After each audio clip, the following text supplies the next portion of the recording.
ভূতের গল্প আমার চ্যানেলে অনেক শুনেছ আমার মুখ থেকে। আমি বৈশাখী, কণ্ঠে বৈশাখীতে আমি তোমাদের স্বাগত জানাই। আচ্ছা, কোনো বেল গাছে ব্রহ্মদৈত্যীর কথা কি শুনেছ? জানো কিভাবে ব্রহ্মদৈত্যী তৈরি হয়? ব্রহ্মদৈত্যী রেগে গেলে কি হয়? ব্রহ্মদৈত্যী কিভাবে সৃষ্টি হয়? ব্রহ্মদৈত্যীর কোপে পড়লে কি হয়?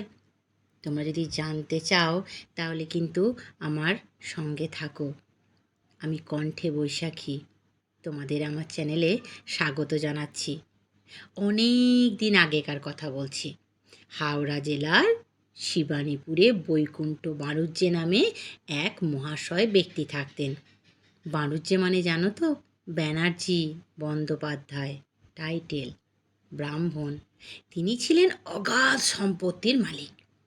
যে বাড়িতে তিনি থাকতেন সেই বাড়িটাতে লোকে কি বলতো? ওই বাড়িটাকে বলতো রাজবাড়ি। আর বলবে নাই বা কেন? এত বড় বাড়ি তখন ওই অঞ্চলে আর একটিও ছিল না। সেই বাড়ির চৌহদ্দির মধ্যে পুকুর, বাগান সমস্ত কিছু ছিল। বৈকুণ্ঠবাবুকে গ্রামের লোকেরা খুব সমীহ করত, ভক্তি শ্রদ্ধাও করত। তিনি ছিলেন অত্যন্ত সাত্ত্বিক লোক, ধর্মপরায়ণ লোক এবং পরোপকারী লোক। সামান্য অংশের জমিদারি তিনি দেখাশোনা করতেন, আর বাকি সময়টা আফিং খেয়ে বসে থাকতেন ঝিম হয়ে। বৈকুণ্ঠবাবুর রাজবাড়ির বাগানে ছিল একটা বেল গাছ। সেই বেল গাছে এক মহাপ্রভু থাকতেন। মহাপ্রভু বলতে আমি কি বলছি তোমরা নিশ্চয়ই বুঝতে পারছো। আমি তেনারই কথা বলছি, ব্রহ্মদত্তী। কিভাবে সৃষ্টি হয়? আরে দাঁড়াও দাঁড়াও, বলবো, সব বলবো। ঠিক দুপুরবেলায়, অথচ ভর সন্ধে, এই দুটো টাইমে যদি কেউ তার পাশ দিয়ে যায়, ফিনফিনে জ্যোৎস্নার রাতে, ভাগ্যবান লোকেরা কখনো সখনো তার দেখা পায়। যারা তাকে দেখতে পায় তারা বলতো তার নাকি টকটকে ফর্সা গায়ের রং, পরনে ধপধপে সাদা ধুতি, গলায় পৈতে, অনিন্দ সুন্দর চেহারা। আবার কখনো কখনো ধুতি গেরুয়া কালারেরও হয়ে থাকে। যাই হোক, বেলগাছে এই মহাপ্রভুর সুনাম কিন্তু খুব ছিল। তিনি কখনো কারোর অনিষ্ট করতেন না, কাউকে ভয়ে দেখাতেন না। ভয় দেখালে তেনার মান কমে যাবে কি না, তাই তিনি যখন তাকে যখন তখন দেখা দিতেন না। তেনার দেখা পাওয়া ভাগ্য প্রসন্নের সমান হয়ে থাকে। শুধু কেউ কোনো অনাচার করলে তিনি বিনয়ের সঙ্গে বৈকুণ্ঠবাবুর কাছে গিয়ে নালিশ জানাতেন। বৈকুণ্ঠবাবুর ছিল 3 ছেলে, হেমন্ত, জয়ন্ত এবং শ্রীমন্ত। তার ছোট ছেলে শ্রীমন্ত অকালে মারা গেলে তিনি খুব আঘাত পেয়েছিলেন। তার উপর একদিন যখন তার স্ত্রী দেহ রাখলেন, তখন তিনি দারুণ ভেঙে পড়েছিলেন, একদম মনে প্রাণে ভেঙে পড়েছিলেন। বছর খানেক বাদে শোকটা একটু সামলে নেওয়ার পর তিনি হেমন্ত আর জয়ন্তের বিয়ে দিলেন এবং একটু নিশ্চিন্ত হলেন। হেমন্ত জয়ন্তর মধ্যে জয়ন্ত ছিল যেমন সৎ বিনয়ী, হেমন্ত ছিল তেমনি উগ্র, বদমেজাজি, উচ্ছৃঙ্খল। কাজেই হেমন্তকে নিয়ে বৈকুণ্ঠবাবুর দুশ্চিন্তার কোনো অন্ত ছিল না। এই হেমন্ত কিন্তু বেলগাছের ওই মহাপ্রভুকে একদম সমীহ করত না, একটুও মান্যি করত না, তাকে স্বীকারই করত না। সে বলতো ওসব আবার ব্রহ্মদত্তী, এইসব আবার কি, যত সব বাজে, যত সব মানুষের উদ্ভট কল্পনা, এইসব আবার আছে নাকি? হেমন্তর মনোভাব মহাপ্রভু কিন্তু বুঝতে পারতেন, কিন্তু তার বিশ্বাস উৎপাদনের জন্য তাকে কখনো তিনি দেখা দিতেন না। যা কিছু জানাতেন তার বাবাকেই জানাতেন, যা কিছু নালিশ করার বাবার কাছেই করতেন। তার অনেক অন্যায় তিনি ক্ষমা করে দিতেন। খুব অসহ্য হলে মাঝে মাঝে অভিযোগ করত বাবার কাছে গিয়ে, মানে বৈকুণ্ঠবাবুর কাছে গিয়ে। একদিন সন্ধ্যাবেলা বৈকুণ্ঠবাবু ঝিঁ মেরে বসে আছেন, কেন তিনি আফিং খেয়েছেন। এমন সময় খড়মের শব্দ, খট খট খট। বৈকুণ্ঠবাবু বুঝতে পারলেন মহাপ্রভু আসছেন। তিনি কি আদেশ করেন তাই শোনার জন্য তিনি একটু ব্যাকুল হয়ে উঠলেন। একটু পরেই মহাপ্রভুর কণ্ঠস্বর কানে এলো তার, বৈকুণ্ঠ, বৈকুণ্ঠ। বৈকুণ্ঠবাবু করজোর করে বললেন, আদেশ করুন প্রভু, আদেশ করুন। তোর বড় বেটাকে একটু সাবধান করে দিস, একেবারে উচ্ছন্নে গেছে ওটা। আপনি ওকে ক্ষমা করুন প্রভু, আপনি ওকে ক্ষমা করুন, আমি শাসন করি ওকে, বলেন। হেমন্তকে ডেকে পাঠালেন তিনি। কে কোথায় আছিস রে? হেমন্তকে একটু ডেকে দে। বাড়ির চাকর বাকরেরা হেমন্তকে ডেকে নিয়ে এলো। হেমন্ত কাচুমাচু হয়ে দাঁড়ালেন বৈকুণ্ঠবাবু সামনে। বৈকুণ্ঠবাবু বললেন, হতভাগা, কি করেছিস রে তুই? হেমন্ত অবাক হওয়ার ভান করে বললেন, কি আবার করব? নিশ্চয়ই কোনো কুকীর্তি করেছিস, না হলে মহাপ্রভু হঠাৎ এসে আমাকে সাবধান করে দেওয়ার কথা বলেন কেন? কিছু না করলে উনি কখনো শুধু শুধু অভিযোগ করেন না কারোর বিরুদ্ধে। হেমন্ত রেগে বলল, কি করেছি না করেছি সে তোমার মহাপ্রভুকেই জিজ্ঞাসা করো, তোমার মহাপ্রভুই সেসব কথা জানেন। আমার তো কিচ্ছু মনে পড়ে না, তাছাড়া ওসব প্রভু টভু আমি বিশ্বাস করি না। যেই না বলা, বৈকুণ্ঠবাবু অমনি ঠাস করে একটা চড় কষিয়ে দিলেন হেমন্তর গালে। বললেন, তার মানে তুই আমাকে অবিশ্বাস করিস? হেমন্ত গালে হাত বুলাতে বুলাতে বলল, আমি কি তাই বললুম? বৈকুণ্ঠবাবু বললেন, দূর হয়ে যা, আমার চোখের সামনে থেকে দূর হয়ে যা। হেমন্ত চলে গেল। বৈকুণ্ঠবাবু ডাকলেন, ফাগু। ফাগু হচ্ছে এই বাড়ির পুরনো ভিত্ত। ফাগু এসে বলল, আমাকে ডাকছেন কর্তা? হ্যাঁ বাবা, একবার যা তো যা, একটু খোঁজ নিয়ে দেখ তো তোর বড় দাদাবাবু কোথায় কি করছে, নিশ্চয়ই কোনো অপকর্ম করেছে ও, বুঝলি? ফাগু একটু ঘুরে এসে বলল, কেলেঙ্কারি হয়ে গেছে কর্তা।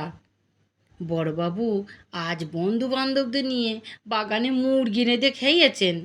সেই সব মুরগির পালক ওই উড়ে গিয়ে বেলতলায় একেবারে নোংরা করে দিছে।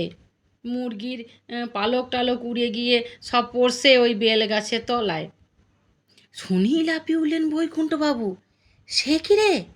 যা যা যা যা যা, গিয়ে পরিষ্কার করে দিয়া যা যা যা। এই বলে তিনি নিজেও চললেন ফাগুর সঙ্গে। বেলতলায় গিয়ে ঝাঁট পাঁট দিয়ে সব পরিষ্কার পরিচ্ছন্ন করে ধুনো গঙ্গা জল দিয়ে গঙ্গা জল ছিটিয়ে শুদ্ধ করে দিলেন জায়গাটাকে। তারপর জোড়হাত করে ধুনো ঘুরিয়ে ঘুরিয়ে মহাপ্রভুর উদ্দেশ্যে প্রণাম করলেন। হাজার হলেও ওরা হলেন অলৌকিক শক্তির আধার। একবার যদি অসন্তুষ্ট হন তাহলে কী রক্ষে থাকবে? একদিন দুপুরবেলা হেমন্তর বউ, অর্থাৎ এ বাড়ির বড় বৌমা, পুকুরে স্নান করতে গেছে। হঠাৎ চারিদিক থেকে ফুলের গন্ধ ভেসে এলো। বুক ভরে শ্বাস নিয়ে বড় বৌমা জল ছপ ছপ ছপ ছপ করতে করতে কাপড়ের জল সদ্য ঘাটে সিঁড়ি বেয়ে উপরে উঠে আসছে।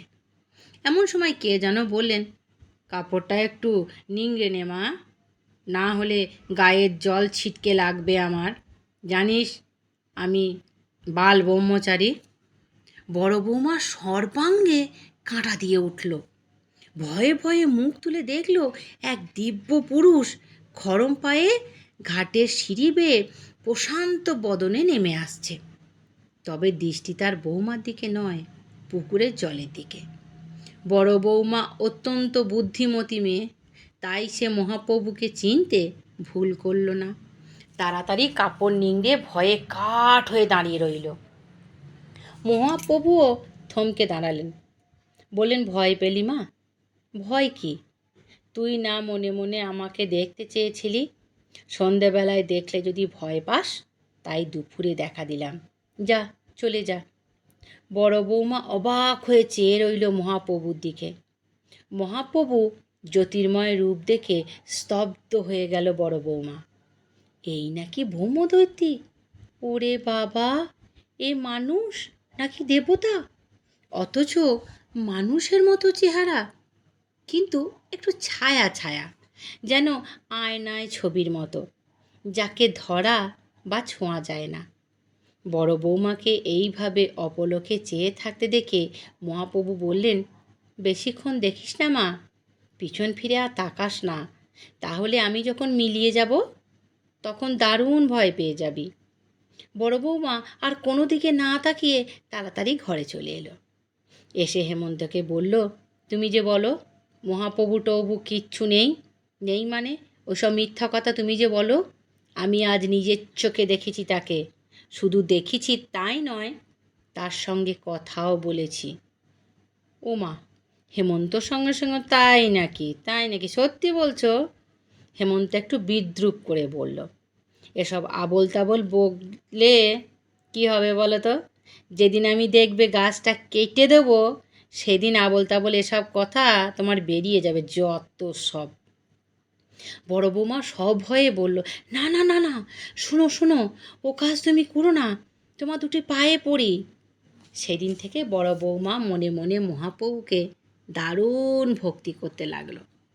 সব সময় চারিদিক পরিষ্কার পরিচ্ছন্ন করে রাখত। মাঝে মাঝে মহাপ্রভুর দেখাও পেত। কখনো দেখতো মহাপ্রভু বেলগাছে মিলিয়ে যাচ্ছেন, কখনো বা খড়ম পায়ে খটর খটর করতে করতে ঘাটে নেমে আসছেন। রাত্রিবেলা ছাদের উপর গড়গড় গড়গড় করে মহাপ্রভুর ভাঁটা খেলার শব্দও শোনা যেত। মনে হতো কে যেন ছাদের উপর একটা লোহার বলকে বারবার গড়িয়ে দিচ্ছে। আর একদিনের কথা বলি, বৈকুণ্ঠবাবু সন্ধ্যের সময় আফিংয়ের নেশায় আচ্ছন্ন হয়ে আছেন। এমন সময় মহাপ্রভু এলেন। বৈকুণ্ঠ, বৈকুণ্ঠ! বলুন বলুন মহাপ্রভু, বলুন, কি আদেশ? তোদের মেজ বৌমাটি কি কোনো কাণ্ডজ্ঞান নেই? দেখ দেখি ঘাটটাকে কেমন নোংরা করে এলো। জানে তো এই সময় আমি ঘাটে বসে আন্নি করি। যা, কাউকে বলে একটু পরিষ্কার করে দিগে। আজ কাজের মেয়েটাকে বলে দিস, যদি এঁঠো বাসন রেখে দেয় যেন ঘাটে না মাজে। এঁঠো বাসন নিয়ে ও ঘাটে মাজার দরকার কি? জল তুলে নিয়ে গিয়ে অন্য কোথাও মাজলেই হয়। মহাপ্রভু এই বলে চলে গেল। সঙ্গে সঙ্গে ডাক পড়ল মেজ বৌমার। মেজ বৌমা অর্থাৎ বৈকুণ্ঠর মেজ ছেলে জয়ন্তর বউ। ডাকা মাত্রই মেজ বৌমা চলে এলো। এসে শ্বশুরকে প্রণাম করে বলল, আম্মাকে ডেকেছেন বাবা? হ্যাঁ মা। তোমাকে কি এ বাড়িতে থাকতে তোমার কি খুব অসুবিধা হচ্ছে মা? মেজ বৌমা মাথা হেঁট করে দাঁড়িয়ে রইল। সে বুঝতেই পারল না, নিশ্চয়ই কোনো অপরাধ হয়েছে তার। শ্বশুরমশাই রেগে আছেন তার উপরে, না হলে এ কথা তিনি বলবেন কেন? বৈকুণ্ঠ আবার বললেন, কি হলো, উত্তর দিলে না যে? উত্তর দেব কি বাবা?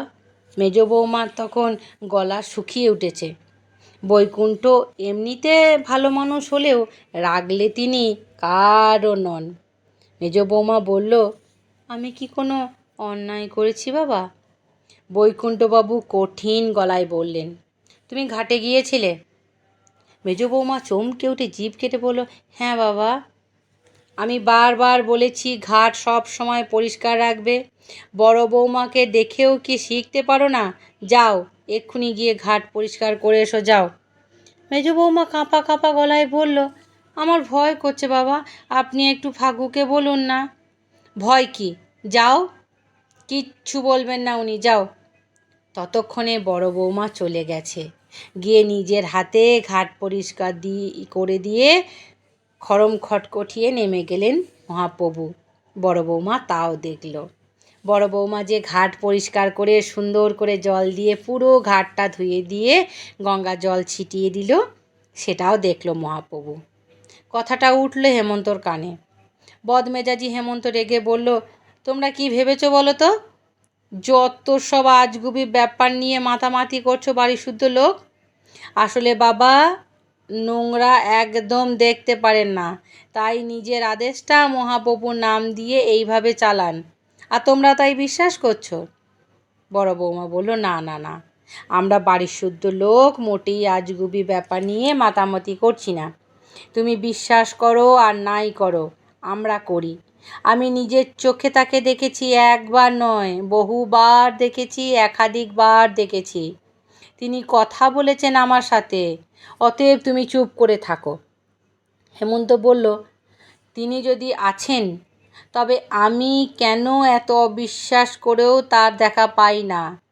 তিনি আমার অবিশ্বাস কাটানোর জন্য কেন আমাকে একবার দেখা দিচ্ছেন না বলতে পারো? আমাকে দেখা দিলেই তো ল্যাটা চুকে যায়। কাজেই আমি যতদিন না দেখতে পাবো ততদিন বিশ্বাস করব না। বড় বৌমা আর কি করে, বাধ্য হয়েই নীরব হয়ে গেল। পরের দিন হলো। পরদিন খুব ভোরে ঘুম থেকে উঠে হেমন্ত ঠিক করলো কাউকে কিছু না জানিয়ে বাগানে গিয়ে চুপি চুপি বেলগাছটাকে কেটে ফেলবে। তাহলেই তো অবসান হবে সমস্ত বুজরুকির, আপদের শাস্তি হবে। কি? এই ভেবে একটা কুড়ুল নিয়ে সবার অলক্ষ্যে বাগানে গেল সে। আবছা আলো আঁধারে বেলতলায় হাজির হলো সে। তারপর যেই না 2-4 কোপ দেওয়া, অমনি দেখতে পেল বেলগাছের ভিতর থেকে কি এক বীভৎস চেহারার উৎকট মূর্তি ভয়ঙ্কর রূপ ধারণ করে আবির্ভূত হলো। সেই অতি ভয়ঙ্করের কোনো তুলনা হয় না। মূর্তিটা কখনো বড় হচ্ছে, কখনো ছোট হচ্ছে, কখনো আগুনে পোড়া ঝলসানো রূপ নিচ্ছে, কখনো গলিত শবের মতো হচ্ছে, কখনো বড় বড় দাঁত বের করে কামড়াতে আসছে, কখনো বা আগুনের গোলার চোখ বের করছে বড় বড় করে। দুটো চোখে বলের মতো বড় হয়ে ঠেলে বেরিয়ে আসছে যেন। হেমন্তের রক্তের ভিতর দিয়ে একটা হিম স্রোত বয়ে গেল। হাতের কুড়ুল খসে পড়ল হাত থেকে। হাড় গুঁড়ো মাটিতে লুটিয়ে পড়ল মুখ গুঁজে। ঘাড়টা তার যেন বেঁকে যাচ্ছিল, মুখ দিয়ে গ্যাঁজলা উঠতে লাগলো। মহাপ্রভু কিন্তু তার কোনো ক্ষতি করল না। বৈকুণ্ঠকে ঠিক সময়ে দেখা দিয়ে বললেন, আমি এখান থেকে চলে যাচ্ছি বৈকুণ্ঠ। তোমার বড় ছেলে বেলতলায় শুয়ে আছে, ওকে তুলে নিয়ে এসো। আমি ওকে ভয় দেখিয়েছি, যা, শিগগিরই যা। বৈকুণ্ঠ বাণুজ্যে ডুকরে কেঁদে বললেন, ওর অপরাধ আপনি ক্ষমা করুন প্রভু। কেন আপনি চলে যাচ্ছেন? আমি তো আপনার কোনো অমর্যাদা করিনি।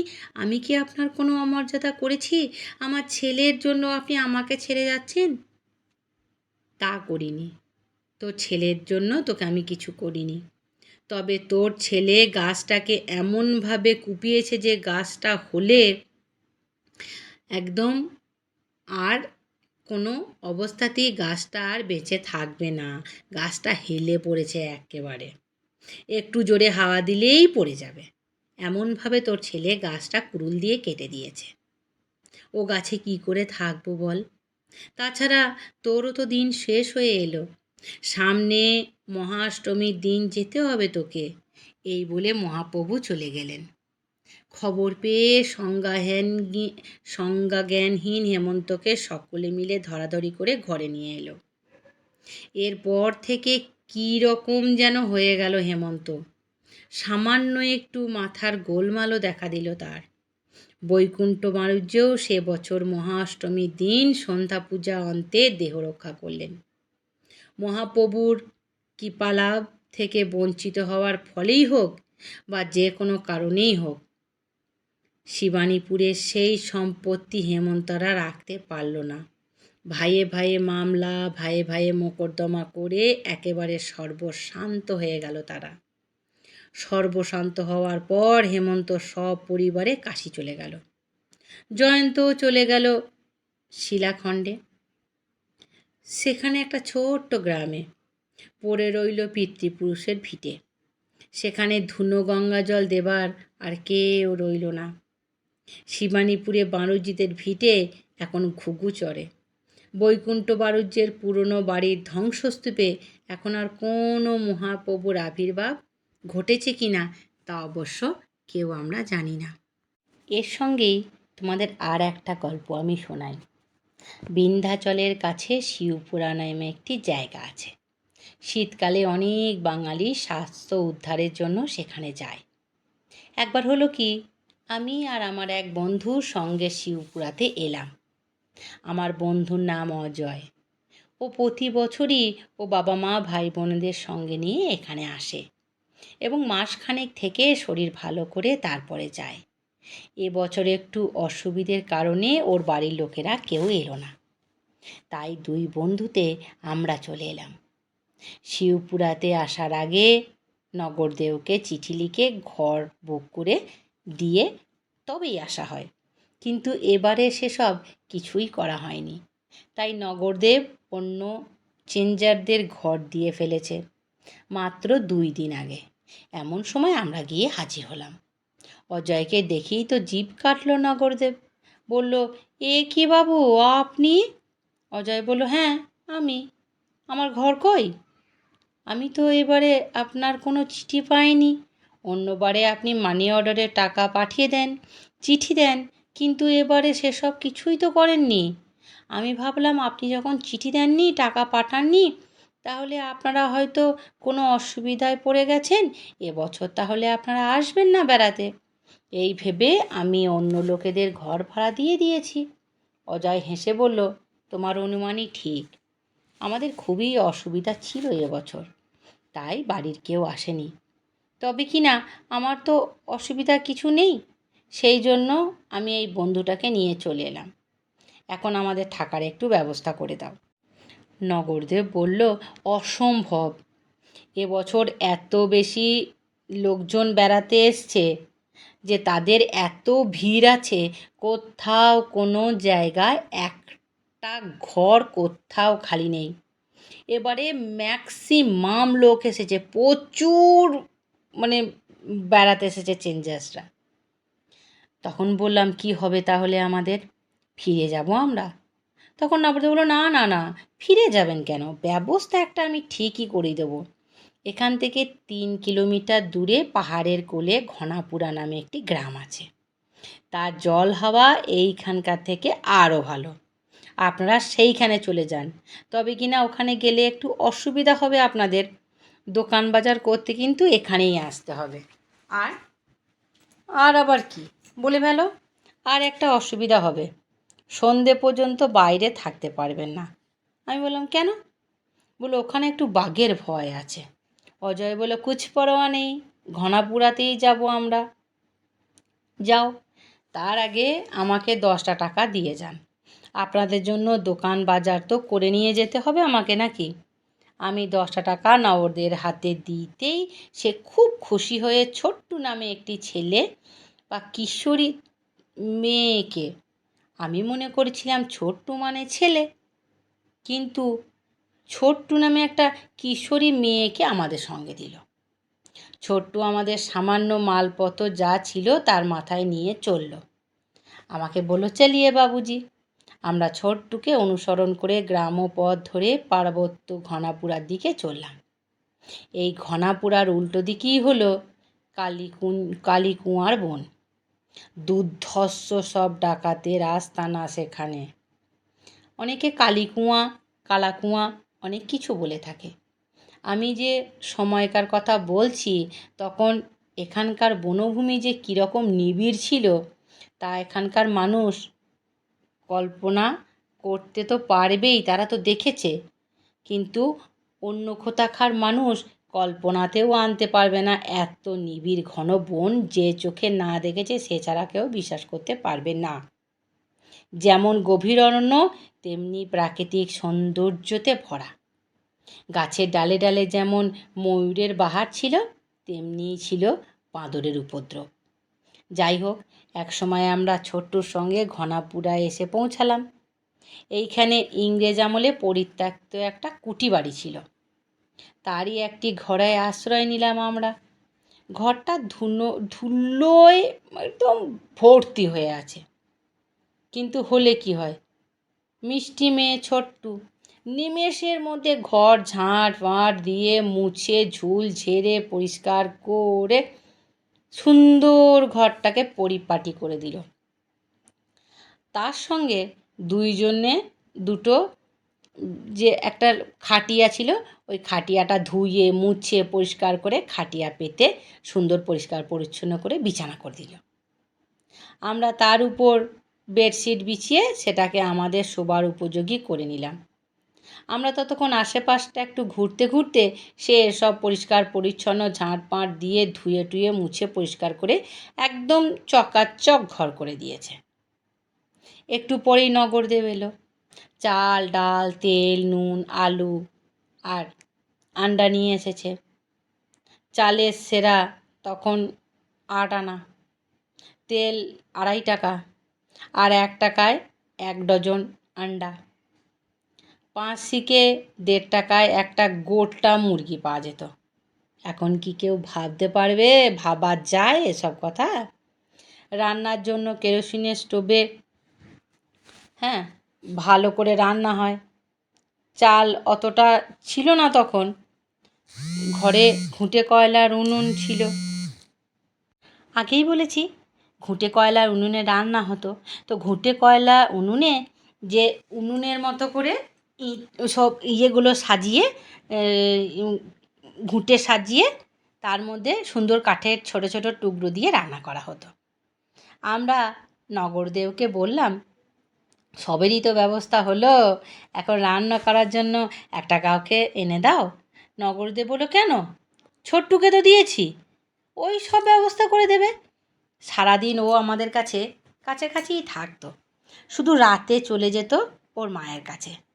নগরদেব এরপর ওর পরিচিতদের সঙ্গে একটু কথাবার্তা আমাদের সঙ্গে বলে দিল যে আমাদের যেন দেখভাল তারা করে। এরপর তারা শিবপুরা দেখে নগরদেব চলে গেল। ছোটু আমাদের রান্না বান্নার কাজে লেগে গেল, আর আমরা অল্প সময়ের মধ্যেই ঘনাপুরাকে চষে ফেলতে আরম্ভ করলাম। এখানকার পরিষ্কারি দ্বারা জল, স্নান টান করা, মধ্যভোজনের জন্য ব্যবস্থা করা, সবই আমরা সুন্দরভাবে করতে লাগলাম। কিশোরী ছোট্টুকে খুবই ভালো লেগে গেল আমাদের।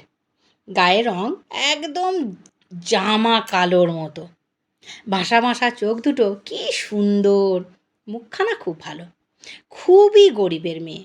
ওর বয়স যখন 2 বছর তখন ওর বাবা কালীকুমার ডাকাতের হাতে প্রাণ হারায়। এখন ওর বয়স 14 বছর। একমাত্র মা ছাড়া আর কেউ নেই ওর। মা জঙ্গলে কাঠ কুড়িয়ে সেই কাঠ বাজারে বিক্রি করে কোনো রকমে ওদের দিনটা চলে যায়। ওদের একমাত্র পেশাই হচ্ছে কাঠ বিক্রির, টাকাটা হচ্ছে একমাত্র জীবন জীবিকা। ছোট্টুর বিয়ের জন্য কথাবার্তা চলছে শিবপুরার একটি ছেলের সঙ্গে, কিন্তু ছেলেটির বাবা 2000 টাকা নগদ না পেলে এই বিয়ে দিতে রাজি হয়নি। সেই জন্যই ওর মা টাকা জোগাড় করতে ব্যস্ত হয়ে পড়েছে। যাই হোক, আমরা মধ্যভোজন ছেড়ে ট্রেনে জার্নির ক্লান্তি দূর করতে তেরে একটা ঘুম দিলাম। বিকালে ঘুম থেকে উঠে ছোট্টুকে ডেকে চা করতে বললাম। ও খুব আনন্দের সঙ্গেই আমাদের কাজ করতো, কিন্তু ওর ওপর আমরা যে কয়দিন এখানে থাকবো সেই কয়দিনই আমাদের সঙ্গে ওকে খেতে বলায় ও খুব খুশি হয়ে গেল। প্রথমেই বলেছি ও খুব গরিব, হয়তো দুবেলা দুমুঠো পেট ভরে খেতে পায় না, তাই আমাদের রান্না বান্না করে দেবার পর আমরা বলেছি আমাদের সঙ্গেই খেতে, তাতেও ভীষণ খুশি। আমরা যখন কুটিবাড়ির বাইরে বসে চা খাচ্ছিলাম সেই সময় ছোট্টুর মা এলো। ওর মাকে আরও সুন্দর দেখতে। মা এসে বলল, নাগরদেব তোমাদের এই বাড়িতে থাকতে দিয়েছে? আমি বললাম, হ্যাঁ, শিবপুরাতে একটি ঘরেও খালি নেই, কিন্তু এ বাড়িতে তোমরা কেমন করে থাকবে আমি তো কিছুই বুঝতে পারছি না। আমার একটু ভূতের ভয় কিন্তু আছে। তাই বললাম, কেন, রাত্রিবেলায় খারাপ কিছু হয় নাকি এখানে? কি যে হয় আর কি হয় না তা আমরাও জানি না, তবে এই কুঠির বাড়িতে এর আগেও যারা এসেছিল তারা কেউ 1 রাতের বেশি থাকতে পারেনি, বলল ছোটুর মা। এটা হচ্ছে সাহেব আমলের পুরনো বাড়ি। কত নাচ গান হই হুল্লোড় আমোদ ফুর্তি, কত খুন খারাপি হয়েছে এখানে, তার কি কোনো ঠিক আছে বাবা? তার কি কোনো ঠিক নেই। অজয় বলল, তাতে কি, এই বন পাহাড়ের দেশে এমন একটা আশ্রয় যখন পেয়েছি তখন কোনো কিছুরই ভয়ে এখান থেকে আমরা আর যাচ্ছি না। অজয় বলল, বটে, আমরা কিন্তু ভয় ভয় পাবার ব্যক্তি নই। আমার কিন্তু কোনো ভয় একটা মনে মনে কাজ করছিল, সে ভয়টা কিন্তু আমার কাটলো না। ছোটুর মা আমাদের রাতে খাবারের জন্য কয়েকটা রুটি ও ডাল তৈরি করে দিয়ে বিদায় নিল। আমরা ছোটুর জন্য ডাল রুটি দিয়ে ওর মায়ের হাতে ওকে পাঠিয়ে দিলাম, বললাম ছোটুকে এটা দিও, ও খাবে। তারপর পাহাড় জঙ্গলের দেশে বনভূমির ফাঁকা ফোঁকরে যতটুকু এইদিক ওদিক ঘুরে ফেরানো বেড়ানো যায় আমরা একটু ঘুরে ফিরে এলাম। সন্ধে হতেই ছোটুর মা একটা লণ্ঠন নিয়ে এসে রেখে গেল আমাদের জন্য। তারই আলোয় দুজনে দুটো গল্পের বই নিয়ে পড়তে লাগলাম। কিন্তু রাতের কুটিবাড়ি যে কখন কি চেহারা নেবে তাই কল্পনা করেই শিউরে উঠতে লাগলাম আমি। বেশিক্ষণ বইয়ে মনোনিবেশ করতে পারলাম না। বইটা মুড়ে রেখে অকারণেই পায়চালি করতে লাগলাম ঘরময়। কিন্তু কি আশ্চর্য, অজয়ের কোনো ভাবান্তর নেই। এক সময় ওই আমার দিকে তাকিয়ে বলল, কি হলো তোর, ভয় করছে নাকি? আমি বললাম, তা একটু করছে বই কি, এরকম একটা বাড়িতে রাত্রিবাস করা রীতিমতো ভয়ের ব্যাপার। ভয়ের তো একটা কারণ থাকবে, সে আমাকে বলল। সেই কারণটাই যখন ঘটবে তখন টের পাবি। প্রথমে আলো নিভবে, তারপর খাটিয়া দুটো এদিক ওদিক করবে, পরে বন্ধ দরজার খিল আপনা আপনি খুলে যাবে, নয়তো হাজার চেষ্টা সত্ত্বেও দরজা জানলা কিচ্ছু আমরা খুলতে পারবো না। অর্থাৎ ছকে বাঁধা নিয়মগুলো এক এক করেই হতে থাকবে পরপর পরপর। অজয় বলল, কোনো কিচ্ছু হবে না, খেয়ে দে, শুয়ে পড়, তেরে একটা ঘুম দে, দেখবি কখন সকাল হয়ে গেছে। ওর কথা মতো আমি তাই করলাম। কিন্তু করলে কি হবে? দুপুরে ঘুমিয়ে পড়ার ফলে আর মনের মধ্যে একটা অজানা আশঙ্কা দানা বেঁধে থাকায় সেই দানা বাঁধার কারণে বা আতঙ্কের কারণে একটা আতঙ্কের আশঙ্কায় আমার কিছুতেই ঘুম এলো না। হঠাৎই দরজায় ঠক ঠক ঠক ঠক ঠক ঠক শব্দ হলো। ভয়ে বুকটা আমার শুকিয়ে যেতে লাগলো। এই বুঝি আরম্ভ হলো তেনাদের উপদ্রব, মানে ভূতের উপদ্রব। আমার ভয় দেখে অজয় উঠে গিয়ে দরজা খুলল। ছোট্টুর মা সামনে দাঁড়িয়ে বলল, তোমাদের কোনো অসুবিধা হচ্ছে না তো? অজয় বলল, না না, তোমরা দুজনে ইচ্ছা করলে আমার ঘরে গিয়ে থাকতে পারো বাবা, আমরা মা মেয়ে আলাদা ঘরে শোবো, তোমরা দুজনে একসঙ্গে থাকবে। অজয় বলল, কোনো দরকার নেই, আমরা এখানে বেশ আছি, এই রাত দুপুরে এই ঘর ছেড়ে কোথাও যাচ্ছি না। আমি ততক্ষণে বেডশিট গুটিয়ে উঠে পড়েছি। বললাম, ও না যায় না যাক, আমি যাব, আমার ভয় করছে খুব। অজয় বলল, কা পুরুষ কোথাকারে, যা তবে বেরিয়ে যা, আমি একাই থাকবো এই ঘরে, আমার কোনো ভয় ডর নেই। আমি আমার টর্চটি হাতে করে ব্যাগ বেডশিট নিয়ে যা ছিল সব নিয়ে ছোট্টুর মায়ের সঙ্গে ওদের ঘরে চলে এলাম। গরিব মানুষের মাটির ঘর, দুটো ঘর পাশাপাশি, একটিতে আবর্জনায় ভর্তি, অপরটিতে বসবাসের যোগ্য একটি ঘর। তাতেই একটি খাটিয়ায় পুরু করে কাঁথা পেতে বিছানা করা আছে, আর একটি শয্যা প্রস্তুত আছে ঘরের মেঝেই। আমাদের দুইজনের জন্যই এই ব্যবস্থা। ওরা মা মেয়েতে পাশের ঘরে সেই আবর্জনার পাশেই একটু জায়গা করে নিয়ে শুতে গেল। আমি রইলাম এই ঘরে। ছোটুর মা বারবার বলল, কি জেদি বাঙালি বাচ্চা রে বাবা, একদম ভয় ডর নেই। এত করে বললাম তবু শুনল না। মা জগদম্বা সবার ভালো করুন, ওর যেন কোনো বিপদ না হয়। একা ঘরে ছোট্ট একটি চিমনি জেলে শুয়ে রইলাম চুপচাপ। যে আলোর অন্ধকারে কোনো ক্ষতিই হলো না। না হোক, এখানে শুয়ে থাকলে আর যাই হোক ভূতের হাতে প্রাণ তো দিতে হবে না। শুয়ে রইলাম, কিন্তু ঘুম এলো না। হঠাৎই আমার কানে এক বিশ্রী ধরনের একরকম গান বাজনা আওয়াজ আমি শুনতে পেলাম, আমার কানে এলো। মনে হলো কারা যেন হই হুল্লোড় করছে, নাচছে আর দারুণ সব বেলের লাপনার গান গাইছে। এসব যে কোথা থেকে ভেসে আসছে তা কিছুতেই আমার আর বুঝতে বাকি থাকলো না। আমি টর্চের আলোয় ঘরের দরজা খুলে উঁকি মেরেই দেখি দূরে সেই কুঠিবাড়ি যেন রাতের অন্ধকারে প্রাণ পেয়ে জেগে উঠেছে। ঘরের ভেতর আলো জ্বলছে, বেলজিয়াম কাঁচের ভেতর দিয়ে ফুটে বেরোচ্ছে সেই আলো। এক মুহূর্তে কেমন যেন এক অলৌকিক প্রভাবে আমার মনের ভেতর থেকে সমস্ত ভয় দূরে হয়ে গেল। নিজেকে এবার সত্যিই কাপুরুষ বলে মনে হতে লাগলো আমার। অজয়কে এইভাবে কুঠিবাড়িতে একা ফেলে রেখে এইভাবে চলে আসাটা কোনো মতেই উচিত হয়নি আমার। এখন তাই আমার আফসোস হচ্ছে। তাই এখনই ওকে ওইসব উপদ্রবের হাত থেকে রক্ষা করা প্রয়োজন মনে করে জুতোটা পায়ে গলিয়ে নামতে যাচ্ছি, এমনই সময় ছোট্টু এসে হাতে পায়ে ধরল আমার। কাহা যা রে ও তুম? বললাম কুঠিবাড়িতে। মাদ যাও, ওখানে গেলে তোমার বিপদ হবে। ততক্ষণে ছোট্টুর মা উঠে এসেছে। কি হলো রে ছোট্টু? এরপর আমাকে দেখেই বলল, এত রাতে কোথায় যাচ্ছ তুমি? আমি কুঠিবাড়ির দিকে আঙুল দেখিয়ে বললাম, আমার বন্ধুর কাছে। তোমরাও এসো আমার সঙ্গে। চেঁচিয়ে গ্রামের আরও সব লোকেদের ডাকো। ছোট্টুর মা বলল, কেন মিছিমিছি পরেশান হচ্ছ বাবু? ওই সাহেবের ভূতেরা ওই রকমই।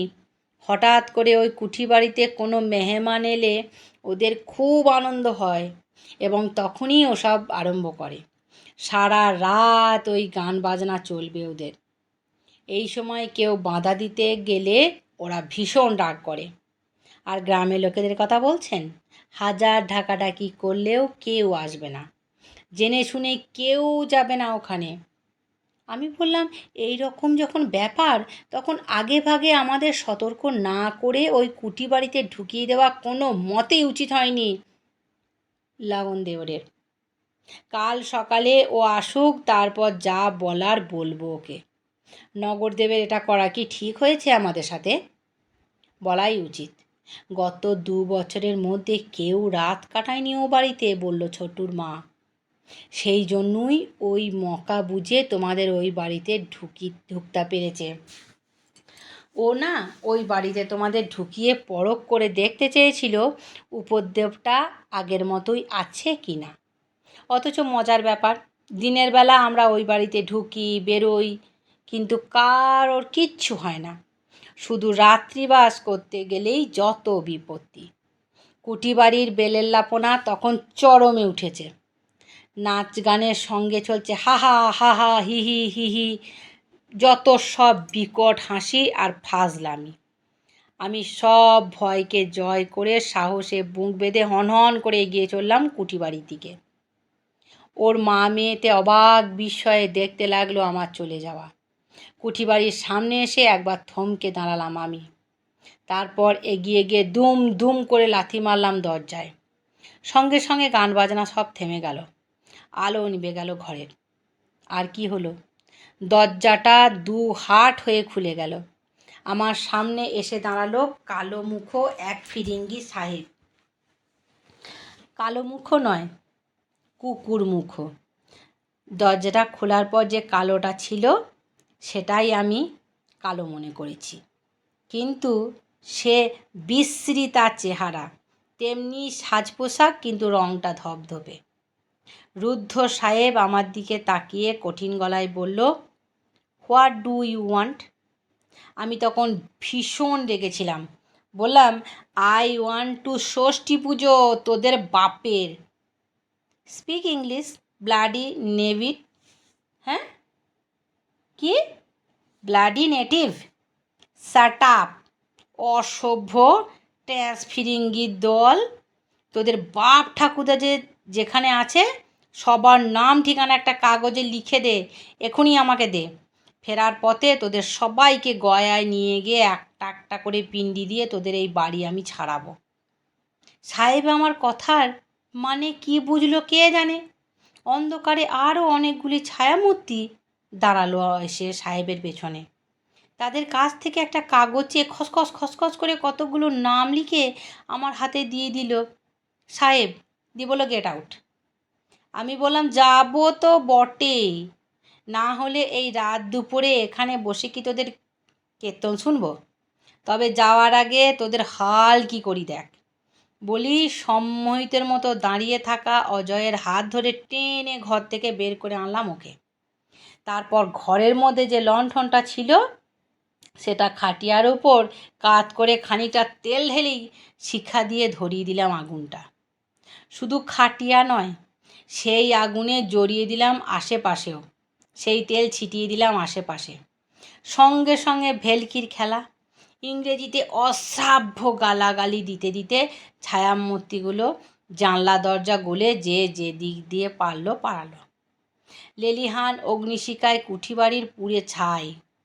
আমিও অজয়কে নিয়ে ছোটুদের বাড়িতে এসে মুখে চোখে জলের ঝাপটা দিয়ে ঘোর কাটালাম ওর। একটু প্রকৃতিস্থ হয়ে ও বলল, আমি চলে আসার পর কখন কি হয়েছিল তা ওর আর মনে নেই। তবে ওদের দলে ভিড়ে এবং উৎসাহ পেয়েও শুধু নেচেই চলেছিল। পরদিনই আমরা কুঠিবাড়ির সর্বনাশ দেখে ঘনাপুরা ত্যাগ করেছিলাম। নগরদেব কারো মুখে খবর পেয়েই সম্ভবত ভয়ে দেখা করিনি আমাদের সঙ্গে। ও খুব ভালো করে জানতো ও যদি আমাদের সঙ্গে দেখা করে ওর হাল আমরা কি করব। তবে কিনা ফেরার পথে গয়ায় পিণ্ডি দিতে গিয়ে এক অন্য অভিজ্ঞতা হলো আমাদের।